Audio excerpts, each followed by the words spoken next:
Hey everyone! Welcome back to the channel. If you're new here, I'm glad you stopped by. We share everything you need to know about traveling in China, from visa tips to local experiences.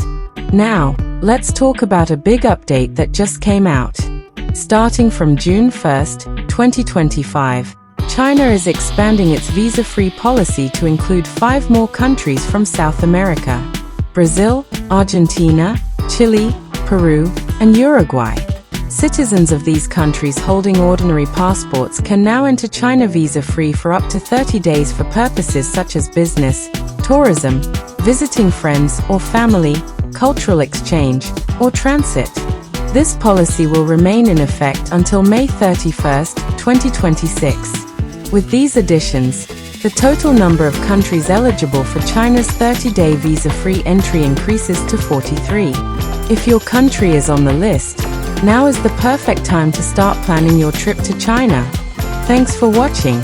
If you found this video helpful, don't forget to give it a thumbs up, and please consider subscribing for more China travel updates, guides, and walking tour videos.